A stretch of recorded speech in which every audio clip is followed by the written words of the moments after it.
আইসিটিএম নিউজে আপনাদের সকলকে স্বাগত। আপনাদের সাথে আমি মেহেকা। আমি এই মুহূর্তে দাঁড়িয়ে আছি দক্ষিণ কলকাতার প্রাণকেন্দ্র চেতলা অগ্রণী পুজো প্যান্ডেলের সামনে। নমস্কার, আমি মেহেকা ঘোষ। আইসিটিএম এর আমি একজন স্টুডেন্ট। ছোট থেকে আমি টিভিতে নিউজ দেখছি এবং সেটা থেকেই জার্নালিজমের প্রতি একটা আগ্রহ তৈরি হয় এবং সেই থেকেই টিভির পর্দায় নিজেকে দেখবো as an anchor or journalist, সেই ইচ্ছা থেকে আইসিটিএম এ এসে ভর্তি হই।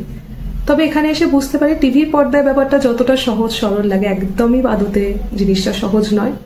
এই গোটা জার্নিতে যিনি আমার সাথে ছিলেন, আমাদের সাথে ছিলেন সৌমেন স্যার। তিনি প্রত্যেকটা জিনিস, প্রত্যেকটা ডিটেলস খুব নিখুঁতভাবে আমাদের শিখিয়ে দিয়েছেন এবং সাথে বেশ কিছু বিশেষ ফ্যাকাল্টিজও ছিলেন যারা আমাদের এসে স্পেশাল ক্লাস করিয়েছেন। সেগুলো ভীষণ ইনফরমেটিভ, ইম্পর্টেন্ট ছিল।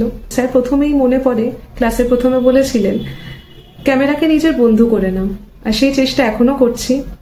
ক্যামেরার সামনে কিভাবে কথা বলা, কিভাবে প্রেজেন্টেবল দেখানো, স্পষ্ট উচ্চারণ করা, নিউজের ইম্পর্টেন্স অনুযায়ী কথা থ্রোয়িং, সাথে বডি ল্যাঙ্গুয়েজ, আই কন্ট্যাক্ট, সবকিছুই স্যার শিখিয়ে দিয়েছেন।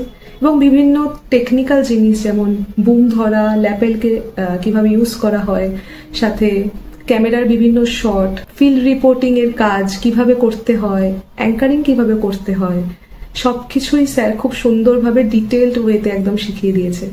সবশেষে আমি এটাই বলবো, সমস্ত অভিজ্ঞতা এবং শিক্ষা জ্ঞান একসাথে নিয়ে ভবিষ্যতে কাজ করব। সেটা অবশ্যই নিজের হার্ডওয়ার্কের উপর নির্ভর করছে। তবে জার্নালিজম কর্মজীবনের যদি কোনো প্রথম ধাপ বা সিঁড়ি কিছু থাকে, সেটা হলো একমাত্র আইসিটিএম। ধন্যবাদ।